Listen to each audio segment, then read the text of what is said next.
Hello, welcome back to Shit They Don't Tell You. I'm Nikki Limo. Hello, welcome back to Shit They Don't Tell You. My name is Steve Green. You might know us from TikTok because we're TikTok stars we're now. about to launch our TikTok, and it's probably going to be pretty huge. So we might be closing the show pretty soon, guys, because we're going to be big time TikTok stars. Huge we just came back from Playlist Live, where apparently TikTok is literally the easiest thing you can do in the entire world, as said by major TikTok stars to us. So if you haven't already, which I don't know why you haven't, go find us on TikTok. Yeah, but don't go. Find me at Steve Green Com on TikTok because somebody stole my name. Sucks. Someone stole your name. Yeah. Someone stole Steve Green Comedy? Yeah. They stole it.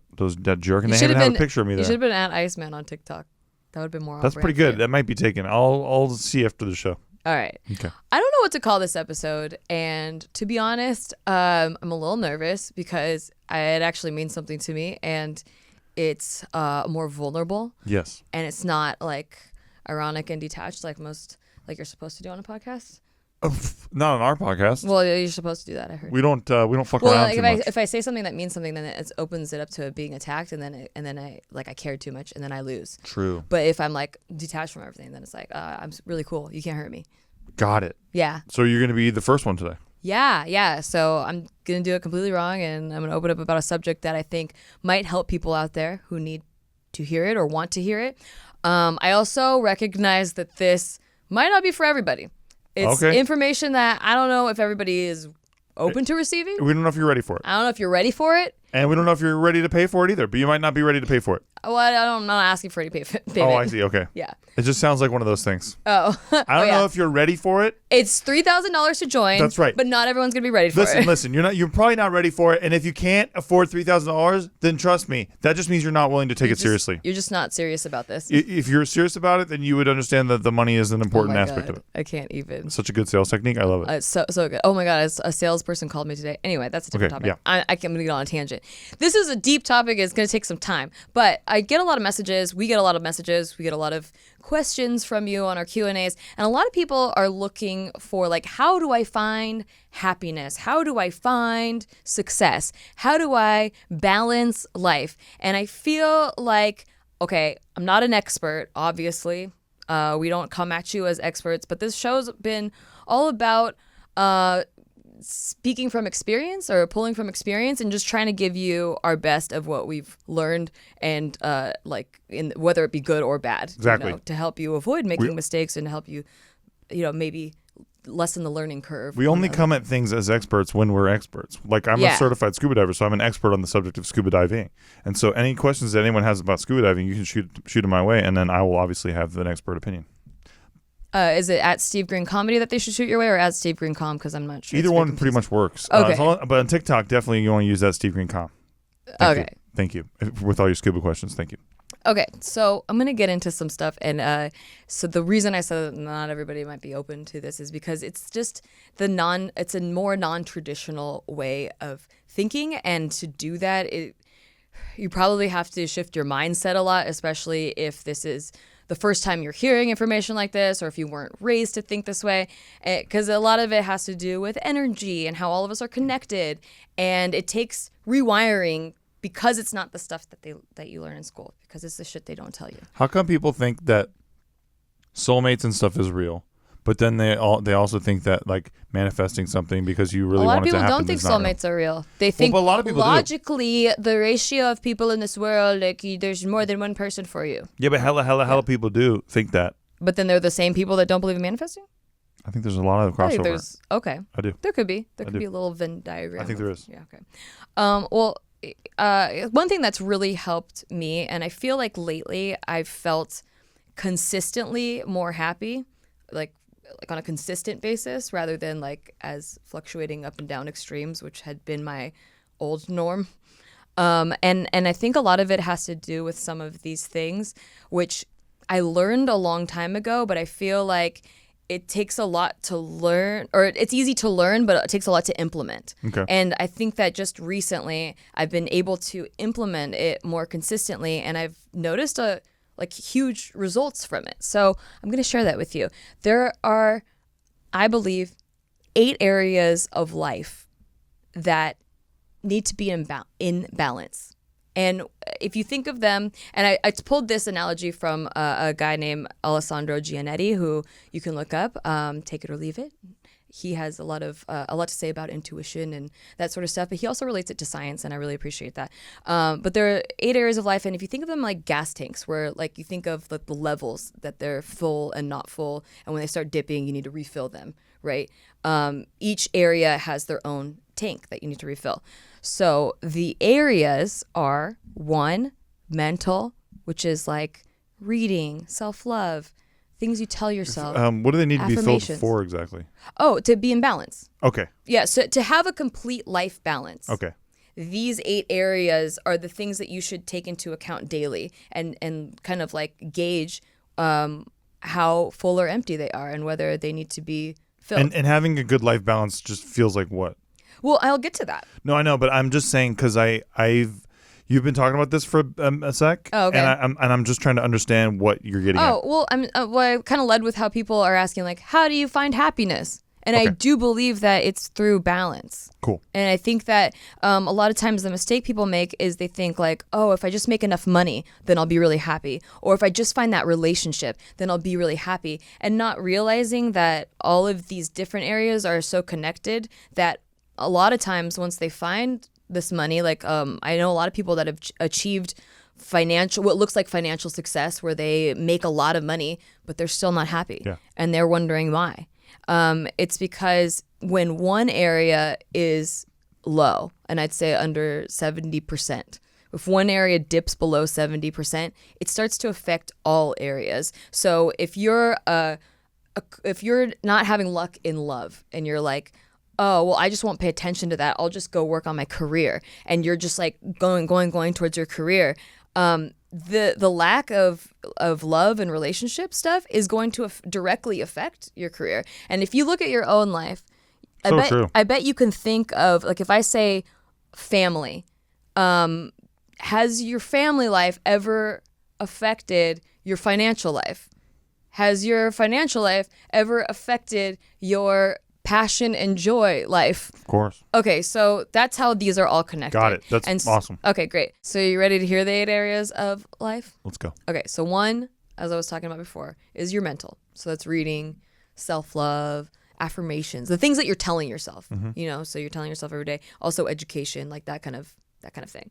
The second one is physical. So your exercise, your food, your diet, health, sickness, illness, like all those things.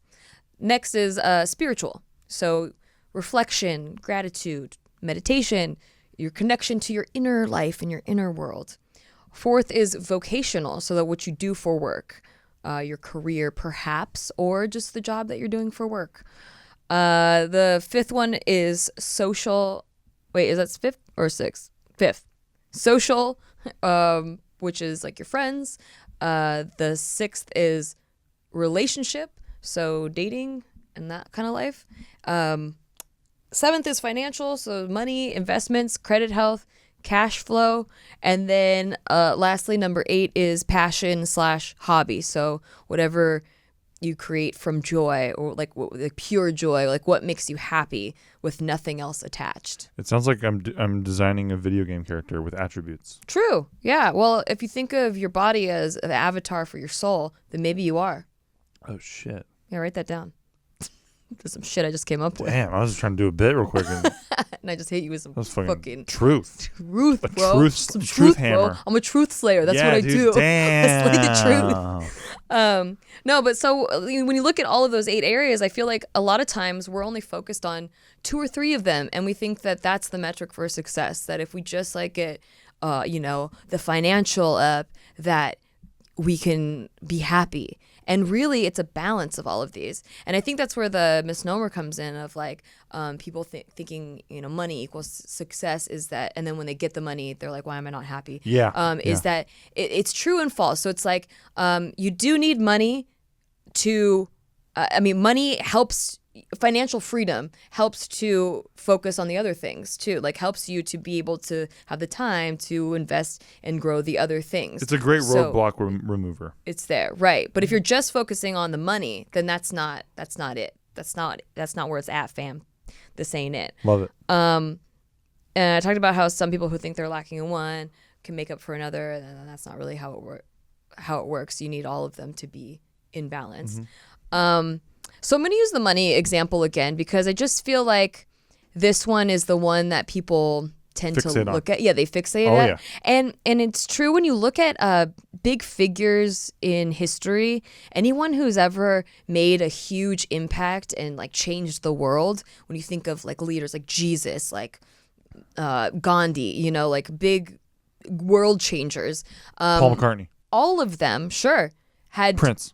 All of them had direct access to tremendous wealth. Cuba Gooding Jr. Yep.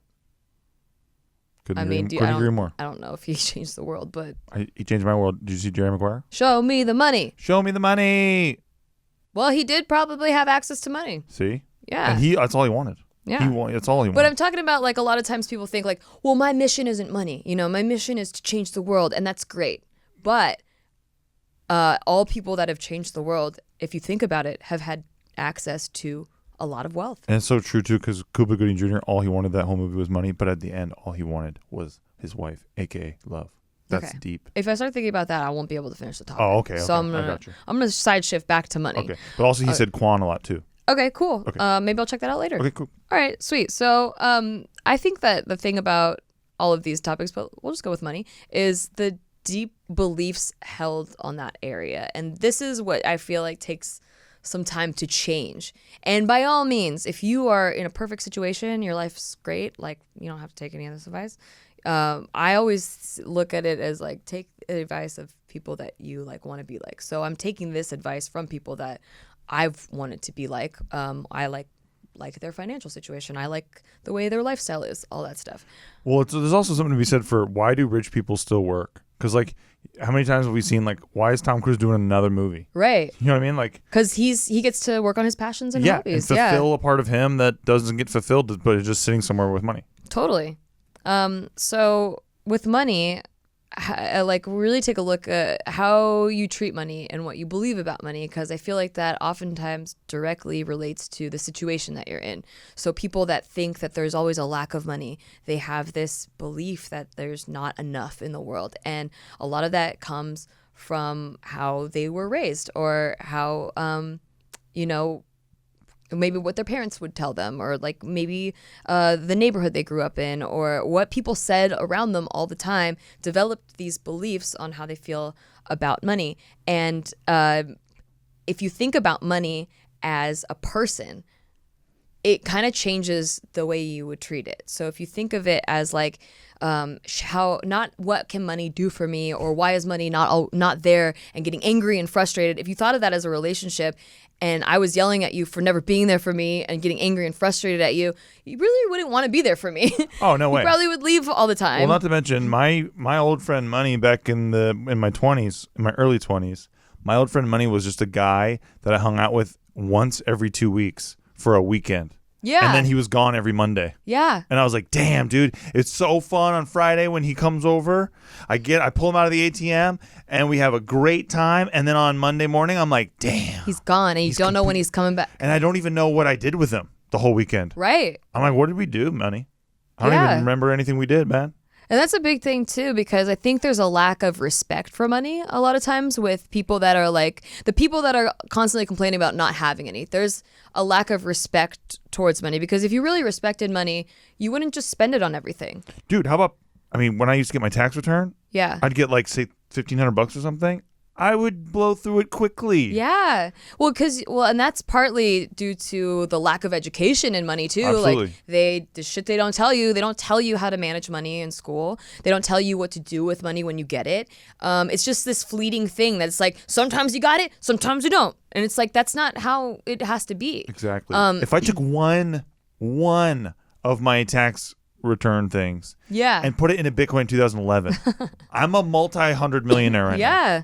Ugh. And that is a thing, is that like if you respected money, people that do respect money, people that you see having financial abundance, they respect money and they look for ways to help grow the money. So instead of being like, what can money do for me? It's like, how can I show up for money? How can I help it grow? How can I nourish it? How can I nurture it? And that's just one area where it's like your beliefs really have a big impact on how that gas tank is doing, you know? It's a great example. Yeah. Because you can really visualize it, and we've all been there. Yeah, and they try to make up for it. In other words, like you'll hear people say stuff like, "Well, money isn't everything. You know, family is more important than money," or like, you know, what else? What are the other topics? Oh, I got a good relationship. It's more than money, but it's fine. It's good to have family. We're not diminishing those areas, but it doesn't have anything to do with your money health. Like you can be working on, you can have both. You know? Hopefully, and you should be working in a healthy on both. way. But then some people are like, well, yeah, but the more money I have, the more my family wants from me. Right, and that's actually a low tank on family. Then Yes. you need to work on like family relationships, whether that means becoming having more communication or cutting people out of your life. Totally. But if there's a toxicity in any of these areas, that's what you really need to look at in order to raise all of the areas. And I actually think of this as printer ink, and maybe you can relate to this. I can. I used to sell it.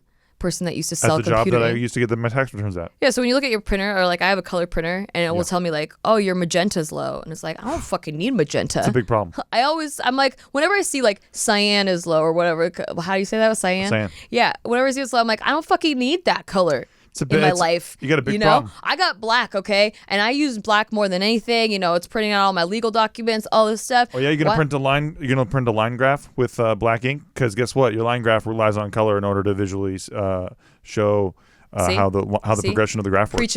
Preach it. So yeah, good luck with that, NASA, JPL. But I try to print. I like to print pictures with I have a photo printer, and when it prints the pictures and it's low on magenta, it ruins the whole picture. Yeah, you know why? Can't make a whole picture with one of the colors being low. Black, cyan, magenta, and yellow are the fundamental foundation blocks for all colors on the color spectrum. See, I knew once I got you on the printer ink, you'd be on my level. I could do an hour on it. But you get the analogy. So, like, if magenta's running low, you're not going to have a good final picture. Absolutely not. It's going to be horrible. Absolutely It's going to be very yellowy. It's going to be very green. Yeah. And it's going to have a lot of black and purple. And you're going to be pissed. You're going to be like, I thought if I worked on the yellow and green that I didn't need magenta, but you do need it. And your wildest dreams, pal. Yeah, so treating money like you're in a relationship, that's, thanking your money, like thanking it for being there. Personally, here's an exercise that really helped me when I was broke as fuck. I knew all these things, but like applying it is so much harder. Yes. Because when you look at your external reality and you're like, but I'm broke. Why am I thanking money Yes. for being there when it's not here? When you're the one with $9 in your account, you're like, I'll do it later. Try 89 cents, pal. I remember. Or maybe negative most of the time. True. Which is, can I just rant about how the fuck banks charge you when it's negative? It's like, I already don't have money. Yeah, they're doing you a solid. Because when you bought that soda for 89 cents, you went overdrafted and they charged you $27 for that convenience. No, it was more like this. I can't afford that soda. I'm not going to spend that 89 cents. And then an auto payment on something else happened. And I'm like, fuck, I forgot about that. It's beautiful symmetry. Anyway. It's worse than any ATM fee you ever paid in your life. Yeah, it really is. It's like $30. Yeah, it's like $5 purchase. You paid $27 for it. Yeah. Ugh. So a personal thing, like something that I actually implemented during that time that really helped, even though it was hard, but I had to really shift. I was working on shifting that belief and that mindset, was that when I would get a bill, I would always take a moment of gratitude and thank the money for being there to pay that bill. Wow. Even when I didn't have the money to pay that bill. And that developed a trust in the universe and whatever, this trust in money that it would be there for me, that it would show up the way that I would show up for it. Let me tell you something. Those of you listening, you're like, hey, that sounds like some woo-woo shit. Yeah, well, I know. Guess what? I watched this chick pull money out of thin fucking air many, many times. I don't know how she did it. Maybe she was hooking on the side. But for all I know, I remember one time in particular, all of a sudden, like you needed like a good deal of bread, and all of a sudden you booked a McDonald's commercial. Yeah. That paid a fuck ton. Yeah. Like it's just unbelievable. I'm telling you though, I understand the people that are like, this is so woo. I felt the same way, but I hated my situation, and I had been doing it the traditional way for so long and not seeing any changes or differences. I was broke forever. Well, at the end of the day, it just makes you feel positive about something that could be a negative, right? No, I'm just saying that like I wanted to try something new, even opening my mind up to try something that sounded bonkers. But even just doing this, I'm saying, makes you feel better about about the situation by thanking your money. Oh yeah, it's exactly. just, right. It does affect that whole instead of the dread and the fucking shit. Yeah. And you're like, yeah, well, I still got the dread. It's like, yeah, but you're just shifting your mindset about that. Absolutely. Yeah. And what it does is, this does sound very woo-woo, and I'm telling you, like, I get it.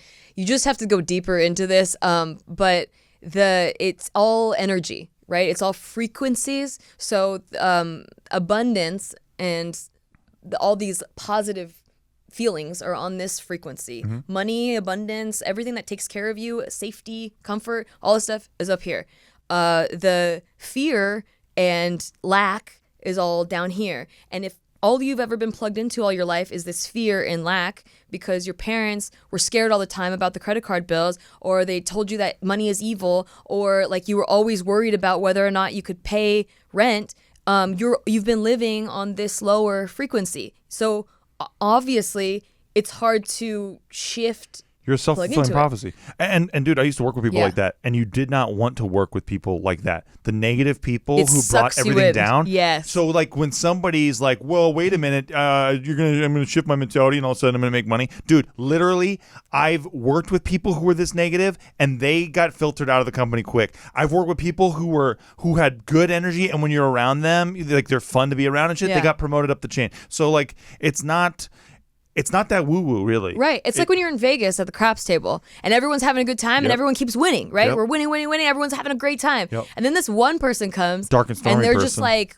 well, the odds of winning is blah, and they start like spewing out these facts and how they know everything and they logic. start betting against the table. And they start betting against the table. Or they're just like, they just lost 30 grand the night before. So they're like desperate and they're trying to make up, and they have this lack energy that like they might not come and stuff. It ruins the whole table. Start rolling sevens, like man. all of a sudden, everyone starts losing. And how do you explain it? I don't know. You could call it odds. You could call it anecdotal. statistic. You could call it exactly. You could call it anecdotal. I seen it, and I've seen it so many times. and I beamed it as well. I beamed it. And I had a lot of money on the table too. That was very frustrating. Yeah, because we were doing well, and then We're kicking ass. That one asshole. That one dude, negative ass, ex-baseball negative player Nancy came in and ruined it. Yeah. And I think that's another thing, too, is that we're very much taught. Okay, this gets into the next thing that I want to talk about. Maybe we should take a break first because I'm going to get into the more deeper shit. Whoa. After this break. Hey, thanks for listening to our podcast. We just want to take a break to tell you thanks for listening to our podcast. And if you want to rate it, that would be really awesome for us. Listen, we're on break. We're not talking to you like podcast hosts right now. We're just talking to you like people. As a friend. And we just want to say, please rate the show because it helps out huge amounts. Like, we're not desperate. We're, like, kind of desperate. We're giving shout-outs right now to all the people who are giving it ratings. So, huge shout-out right now to Brian Jorgensen. That was sick of you, dude. Thank you. God bless. Huge shout-out right now to Mark W. in Springfield, Connecticut. Back to our podcast. Jenny Blyke. Hey, back to our podcast. In Tuscany, and Florida. Back to our podcast. God bless you. Thank you. Steven. Thank you for supporting the show. All right, we're back. Okay, so I feel like all of this goes into this deeper issue of we're trained that logic and analytics, like all this this left brain thinking, all this stuff, is more important than the right brain stuff, than the emotions, the intuition, the creativity, and all that stuff. We're taught that, like, if you're good at logic and reason, you're more intelligent, you're more smart. So obviously everybody wants to be that. And we're taught to kind of ignore this intuition, this emotion, this more connectedness to yourself and the energies around you, and like these frequencies. Well, right, but that, see, when you put it like that, it does sound woo-woo. But when you recognize that even like Wall Street markets, like they have a testing thing that they do called the Consumer Confidence Index. Like they literally measure people's confidence in what they think is happening in the economy. Yeah. Like none of this is that nuts or that, like, it's very grounded in reality. Like that's how people measure if they want to go in the stock market, how's consumer confidence looking? Like shit like that is... Sure. I also don't think it's that woo-woo, because when you're talking about left brain, right brain, because that is something that's proven, like your left brain thinking, your right brain thinking.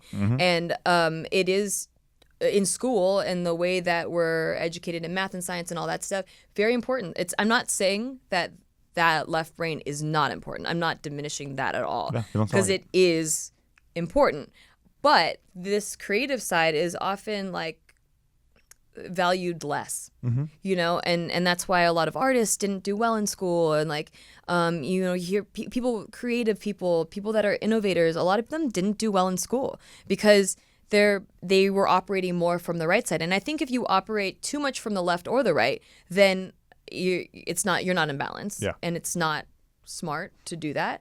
But I feel like the best thing about it is that you can work on both. You can develop more logic, reason, analytics, analytical side, and you can develop more creativity and intuition. So you can work to get in more balance. And you could take tests online too to see kind of where you're at right now, and that can fluctuate. And it also fluctuates. What kind of test is that? What do you call that? Like a right brain, left brain test. Okay. You can just Google it. I'm sure there's plenty online, and you answer a bunch of questions about different scenarios, and it kind of like measures whether you use your right brain or left brain more in situations. And then you know which sides of your cup to fill up more. Yeah, totally. For me, I've always measured at 50-50, but you know, depending on the task at hand, I think it's helpful to be more to the left or right. But that's just more about knowing yourself and getting in touch. And I feel like a lot of people don't take the time to get to know who they are, why they act the way they act, why they behave certain ways, why they have certain beliefs about things.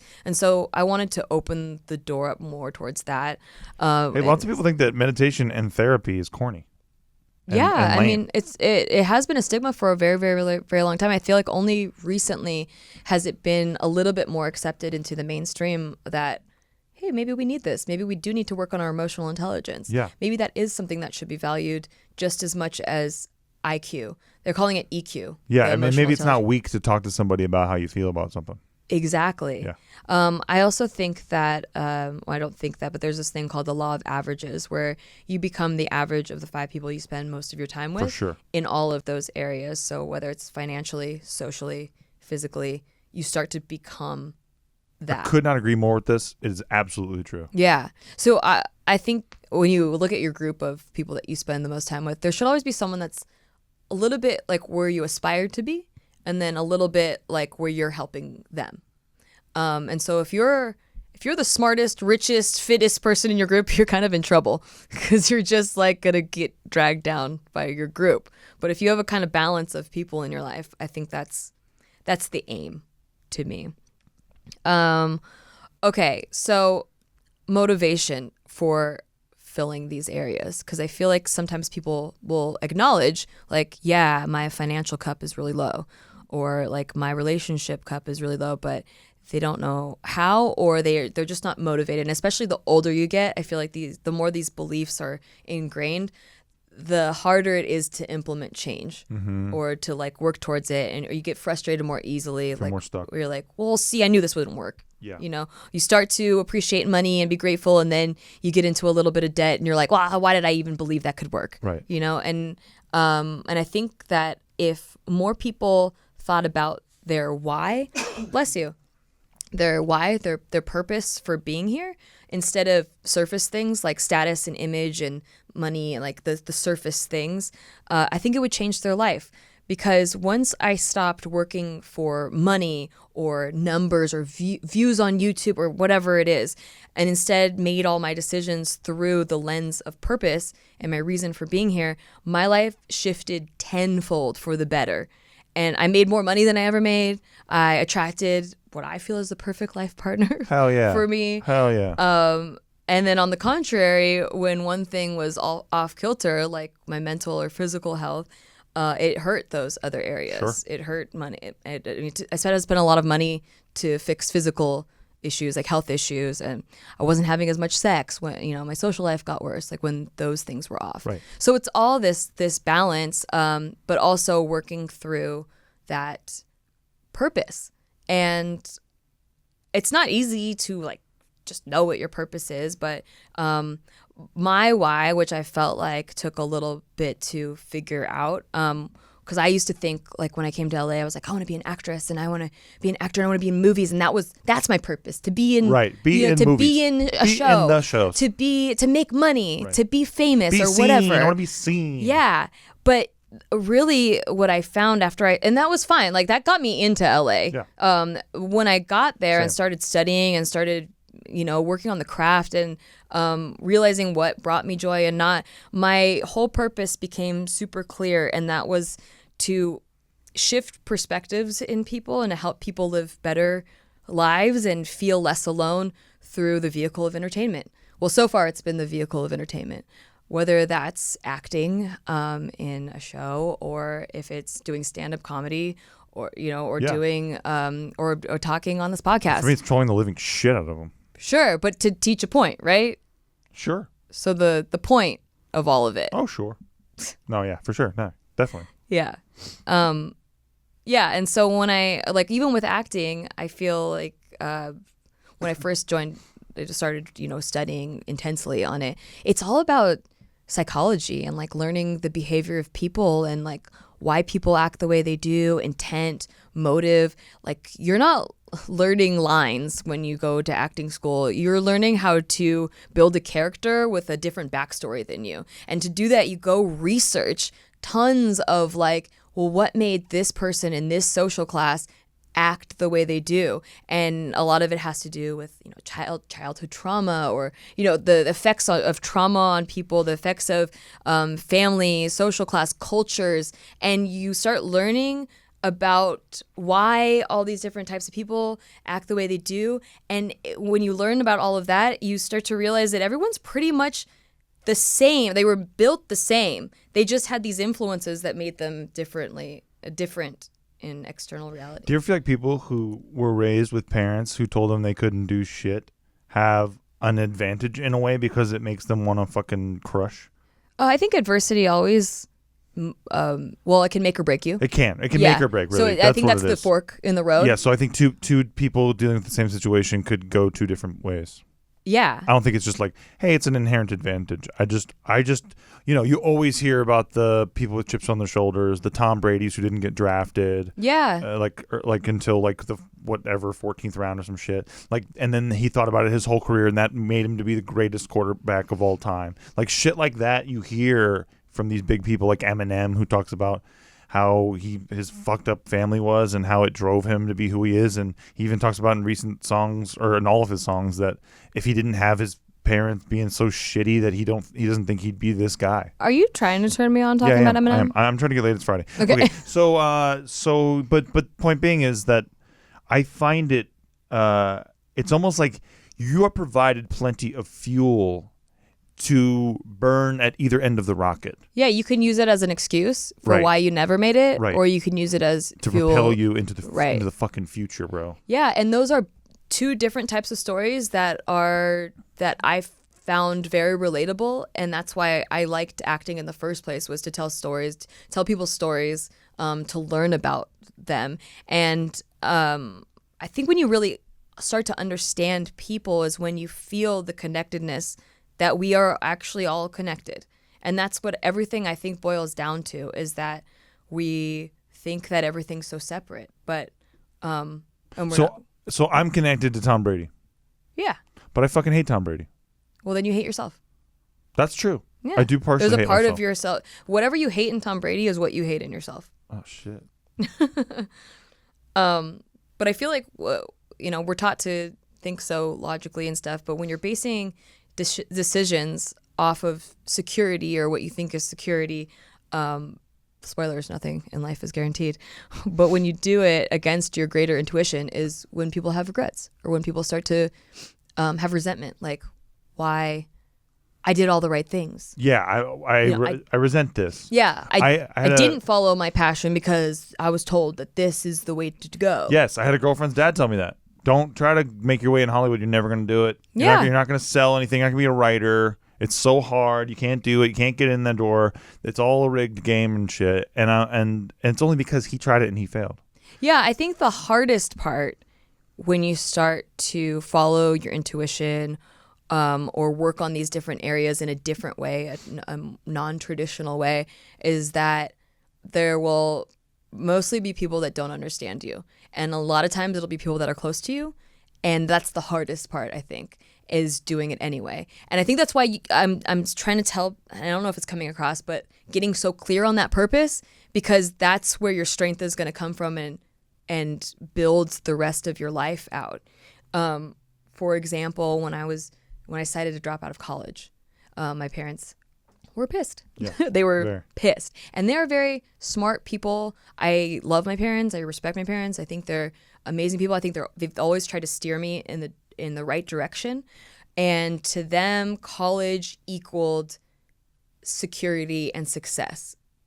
But when I looked at them, although they were making a lot of money, they really didn't like their jobs. They weren't happy in their jobs. It wasn't fulfilling to them. And I made the decision that I would always work towards fulfillment rather than money or financial security. And what's surprising is that that's what worked for me. Yeah, of course.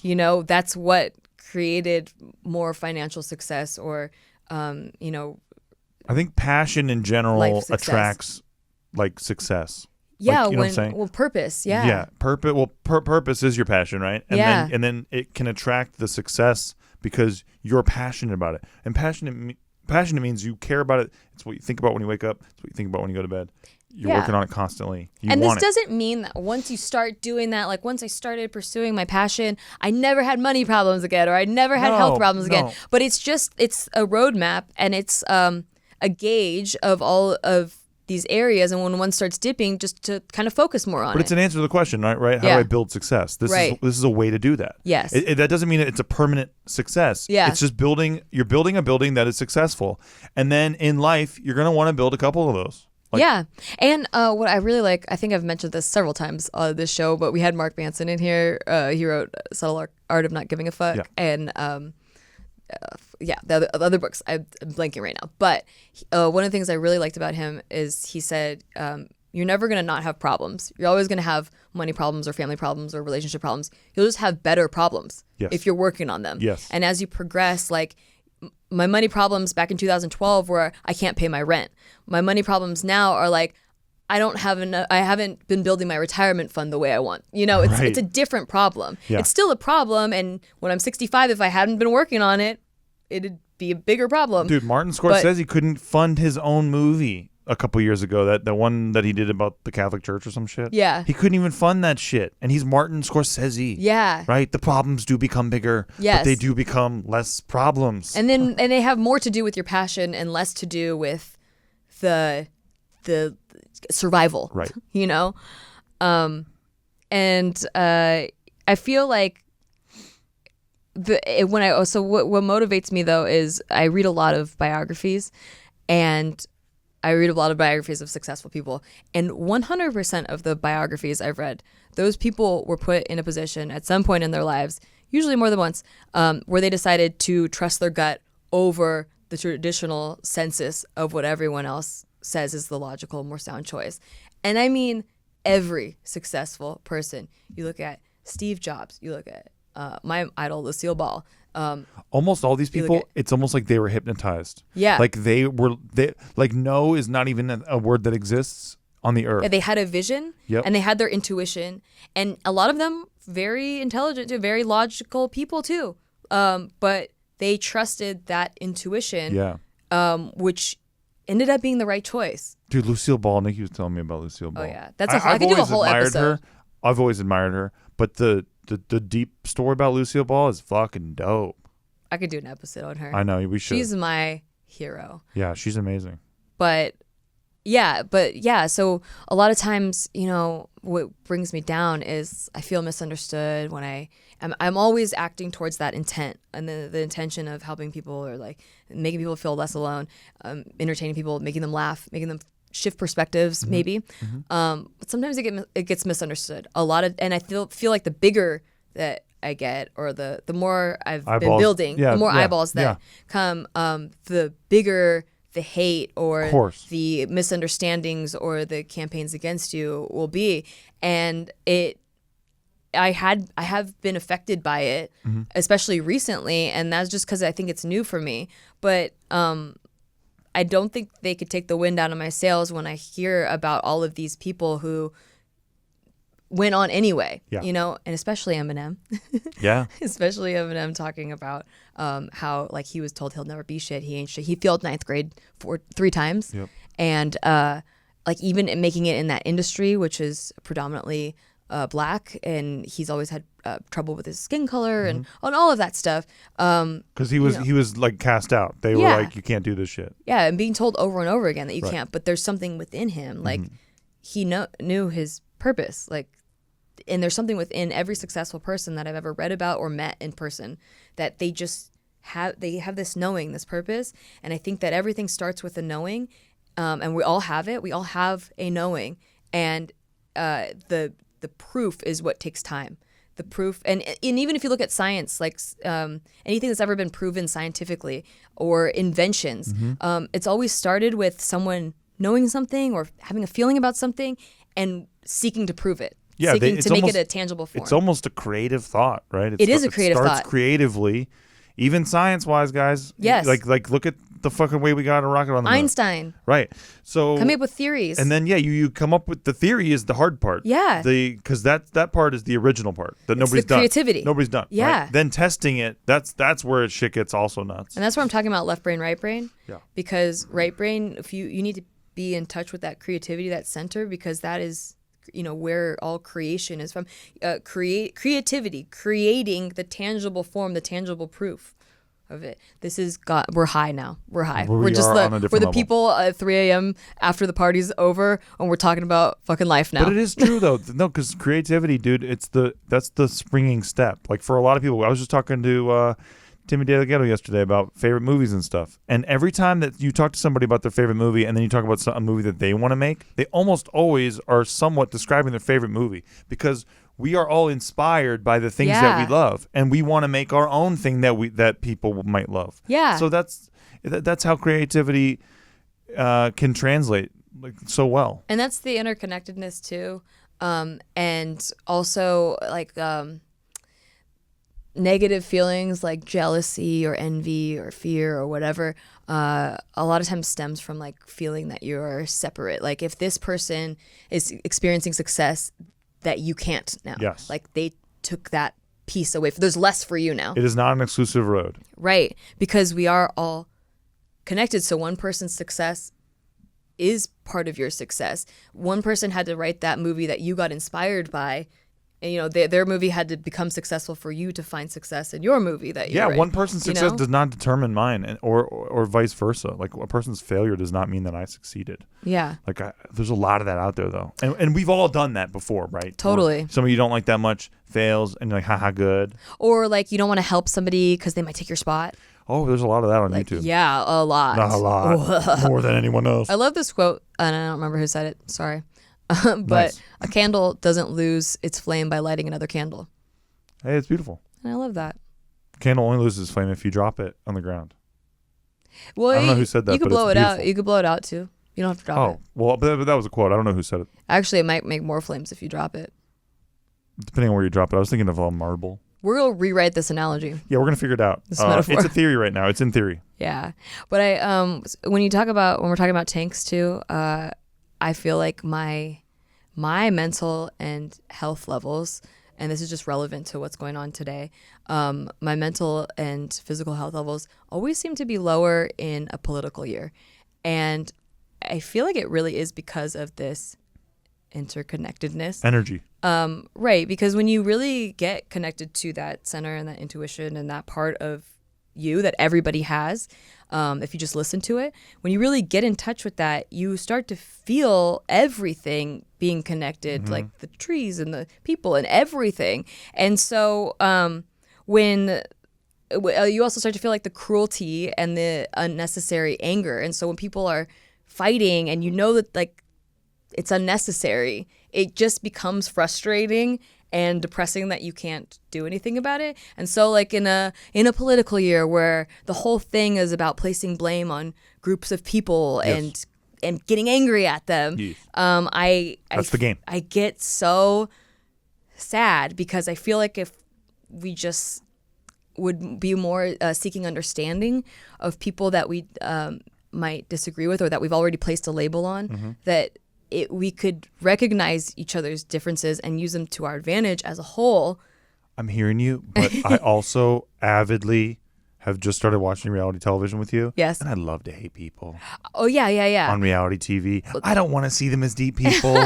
I don't want to go there, Nikki. Well, I just want to judge the shit out of them. And then I want to watch the next episode where I hope their life gets ruined a little harder. That's true. It's a good way to turn my brain off. You know what I'm Because saying? when I can't handle the world anymore, like where I'm like, this is so depressing that I can't help.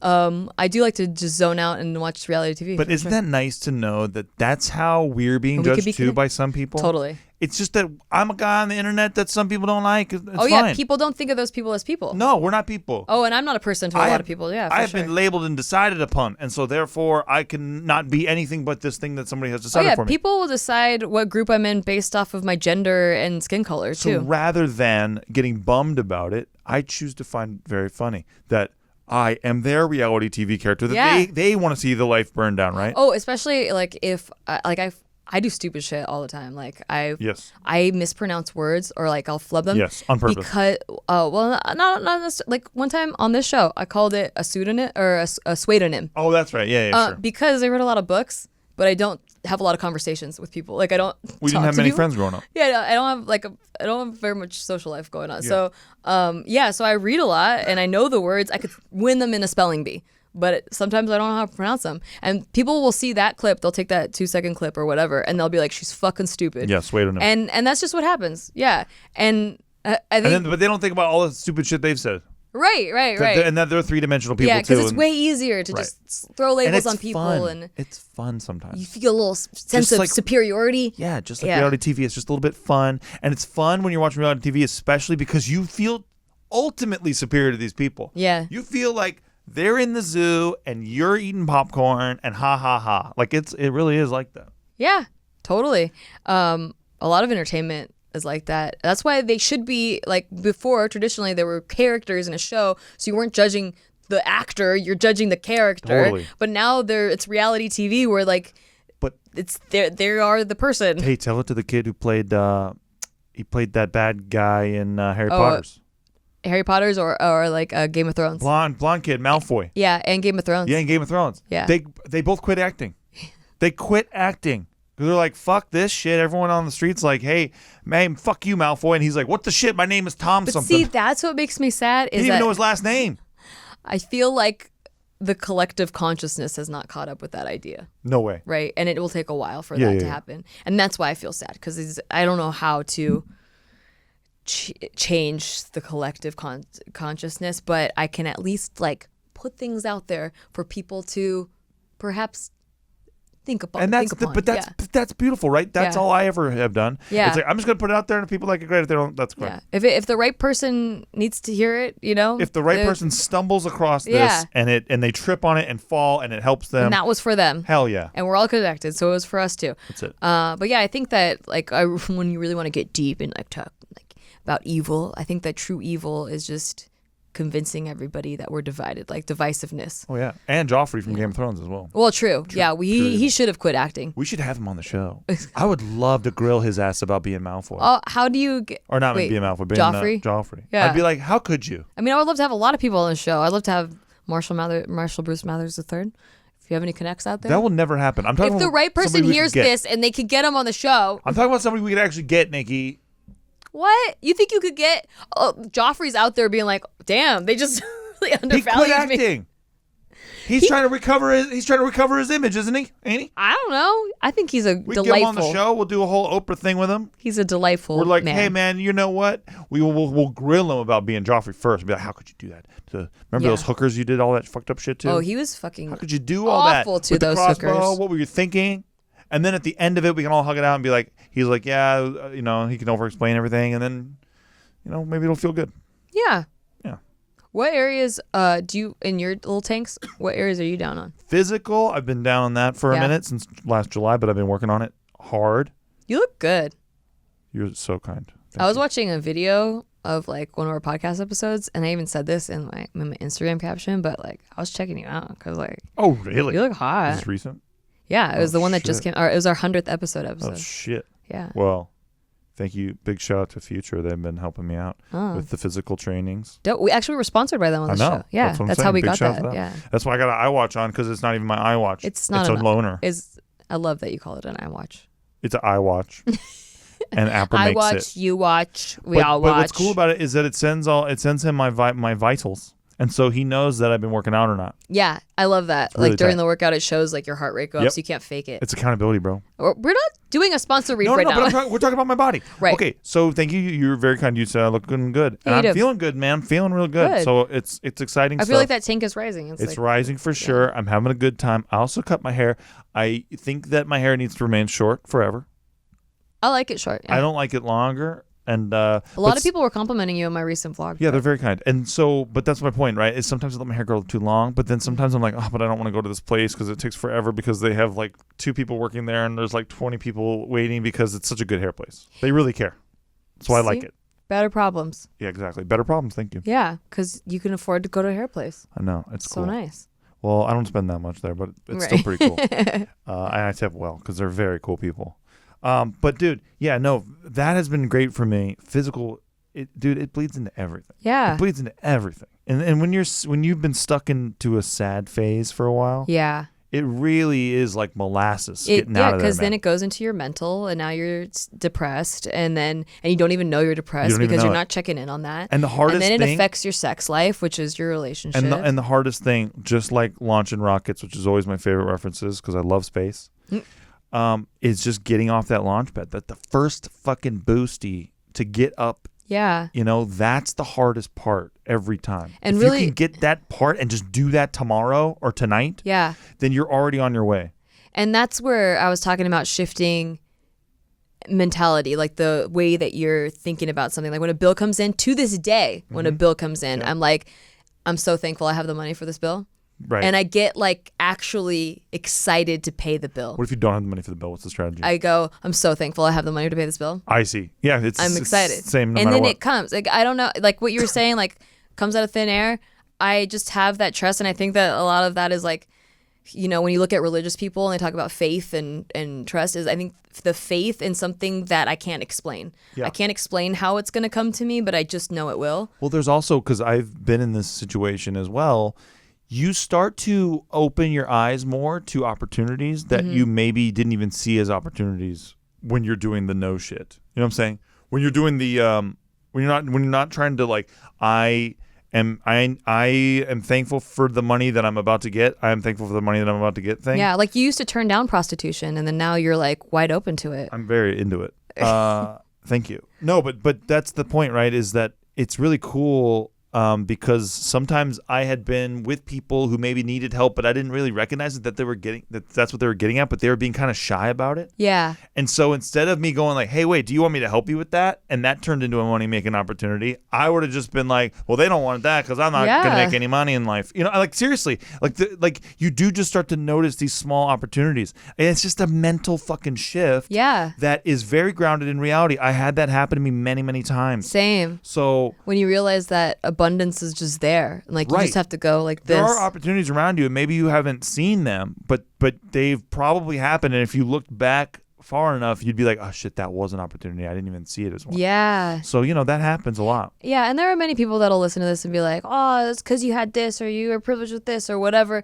And if you had 89 cents in your bank account when I met you. Right, and when you that's exactly it. And when I had 89 cents, if I continued on the path of like, money's for some people, it's not for me, I'm just never gonna get it, they were lucky, I'm not lucky. And I have many people in my life that think this way. I know. That are just like, they're just like, what can I get? They're like take because they just feel like they deserve it because you were just lucky. Yeah. And that they are not lucky. Listen, luck is when preparation meets opportunity, dude. I believe that so strongly. Yeah. I remember doing improv 4 nights a week for years on end. My parents saying, where's all this going, Steven? You're putting a lot of time into this shit. They weren't exactly being haters, but they're like, where's it go? Where's it go? Sure. My parents were like that too. Yeah, right. For sure. And then one day, when it came time for me to be on camera for something for Maker Studios that I lucked into getting, it was luck when preparation meets opportunity, right? I got in that door and I did really well.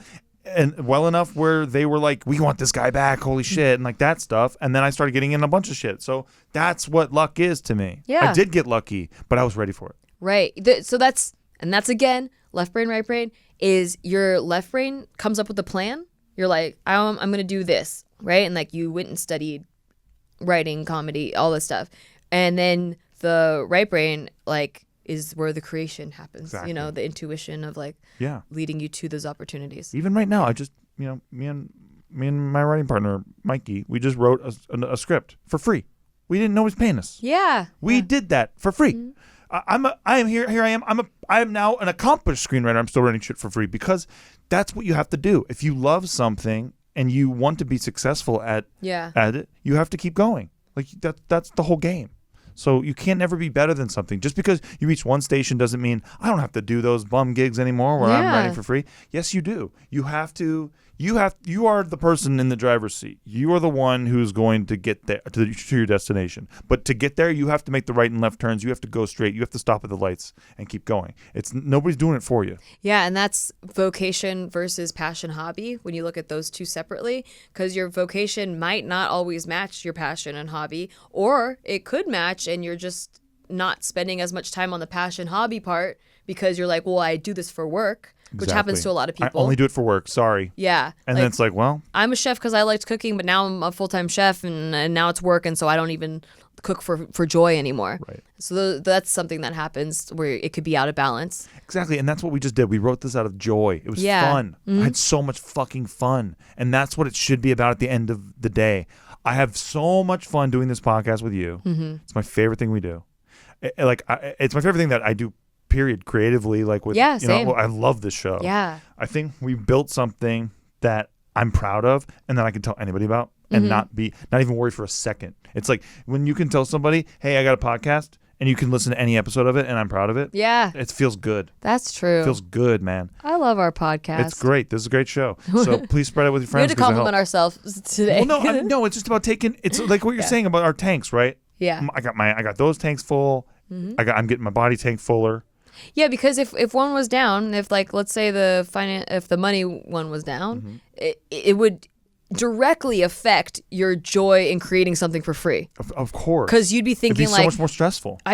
Should I be working at a different job right now? Right. Because my bills are due soon. Yeah. You know, it definitely each area directly affects the other areas. Yep. So I encourage all of you today to take a look at your areas, maybe write them down, and take like 20 minutes, 30 minutes, and like just really evaluate the areas and think of ways you can work on the ones that are low and see what that does to your whole life. Dude, and if you can't take time because you swear to God and me and country that you can't take time, brother, we both know you can take some time. We both know you can make time. You can make it. We both know you can. Look at me. Look at me. Look at him. Look at me. Look at him. We know you can make time. Okay, just make the time. And if you're listening in a car, you better envision his eyeballs. Stop looking at the road. road. Look inside them. Look at me. You can make time, and you should. Fucking take control of your life, man. Because at least, even if things aren't going well, at least you're like, you know what? I'm in control, and I'm gonna get out of this shit. Yeah. And that's where I was last July. I didn't feel like I was in control. I was in control of a lot of things. I didn't feel like I was in control in a major way, and getting that back feels fucking amazing. And I'm not even there. I'm not even where I want to be yet, but it feels so good. Yeah, and I've noticed a difference to your entire being. Absolutely. Yeah. I feel it 110%. You're glowing, bitch. You know what I'm saying, bitch? Slay. Thanks, bitch. Living your best life. All right. Okay, we got to go because I got to go watch and hate people on reality TV. Yeah, we're going to go we hate the new Bachelor. Fuck out of Oh, we hate the new Bachelor. Pilot Pete, oh my God. I think this is going to come out after The Bachelor ends, but... Well, that's fine. We hate We Pilot do Pete. not enjoy Pilot Pete. Listen, there's no way he's a deeper person. But we will tune in every episode. Oh, yeah. We will watch. Because we're obsessed with him. Every episode. You know I guessed him as a Leo. Anyway. You did. Nikki, okay, real quick before we go. Nikki is fucking good, man. Nikki will be looking at somebody and she'll be like, this person's a Leo. And she's mostly just good at Leos. Well, yeah, true. She's mostly just good at Leos, I will say. I don't like him. Why don't I like him? Oh, because of this aspect? Yeah, he's probably a Leo. Yeah, but she's like 10 for 10 at it so far. Yeah, I am. And like, and people think I'm really hard on this astrology thing. Oh, no. I'm not that deep into fun. it. It's just fun when it lines up. I'm like, how does it keep lining up? People also think that you're super into this Mercury retrograde shit, but you just find it fun. They don't know that. I do. I like just coincidences and the way things line up where if something happens, we're on the road and like a traffic light's not working, Nikki's like, Mercury retrograde. Yeah. Like, and it's fun. It is fun. It's great. Well, that's what I will be misunderstood by a lot of people, but I know what I mean. Anyway, thanks for listening. I hope that helps some of you, whoever needed to hear it. I needed to hear it. It's good to hear again, man. Yeah. It's helpful even when you feel like you're on the right track. It's helpful to remind yourself of this shit. Well, that's what it really struck me as, because I felt very in balance lately, which is a rare occurrence for me. I feel like something's chaotic, right? And I'm high stress. But then I had a few days where I was like, why am I so happy? And like everything's like in balance. And I looked at my tanks and they were all pretty good. And then I was like, I need to tell people about this. Yeah. Because up until that point, I had always theorized that you could get them all balanced, but I'd never experienced it. Dude, I had the same kind of a moment too this morning when I was downstairs. I was at the Pewters, and I was thinking about how much fun I had yesterday doing Drinking News, and it was really fun. And then you came down the stairs with the kitty buddies, and I hugged you, and then I went back to sit down, and then I looked over at you as you were leaning over the coffee maker. I don't know why you do that, but you were leaning over the coffee maker, and I was looking at your butt, and I was like, I am so lucky. I fucking love my life. Aw, me too. I feel that way. I don't know why you lean over the coffee maker, but I do enjoy I don't that. even know that I'm leaning. You're leaning over it. And by the way, the coffee maker's just on the counter. It's level with you. Yeah, see, that's why I used to get accused of wanting attention when I never wanted attention, sexually. Yeah. Because I just do things where I'm leaning over or my butt is showing Nikki or something. Like bends over to put the K-cup thing in the coffee machine. But Makes no sense in the God. world, but I'm so thankful for it. If that makes sense. I don't even know. I didn't even know. And no, there's in Steve's phone, there's a whole roll of pictures that are just him catching me sitting in weird ways where my butt is very accentuated. Oh, they're good. You're a dick. Good. They're good shots. I love you. I love you. All right. Well, guys, you know what? I think it is. It's actually because we keep the K-cups on the floor. I just realized that. I just now realized that. Do not do I that. forgot. I think I've wrapped the show like 3 times. It feels good. You go for it this time. Okay, guys. Thank you so much for listening to Shit They Don't Tell You. Be sure to rate it. And don't forget to share it with your friends because it really helps the show out a lot. Actually, you guys are the best ever because our word of mouth is so strong on the show. You guys have no idea. Oh, yeah. Our sound producer, sound engineer, what do you call yourself, Mark? Producer. Our Mark. He's a producer. Was wearing our T-shirt, and he has gotten talked to like a few times in public. Yeah. Like, so if you want to get talked to in public, we're going to have those available pretty soon. Probably. Because it's a pussy magnet. That's what Mark said. He came in here and he yelled, he said, pussy I'm magnet. a pussy magnet and he in says, this shirt. He says, I'm the pussy man. Choo choo choo. That's what he says every time. To your head, He's a Mark. very likable guy. You guys would like him. Also, check out our Patreon because if you like these episodes, we do a bonus episode every month for our patrons. And then there's also extra bonus podcast episodes of a podcast we do called We Just Woke Up, where we literally just talk right after waking up, and it's all no scam. Just we wake up trade and of thought. talk. It's very fun. Yeah, just consciousness. And we do Shit They Don't Tell You After Dark once a month. Yeah, Shit They Don't Tell You After Dark is the bonus episode of Shit They Don't Tell You. So check it out. Link in the description, and we'll see you next time, or we'll talk to you next time if you're listening audio only. And thank you to our Patreon. Thanks. Bye. Bye.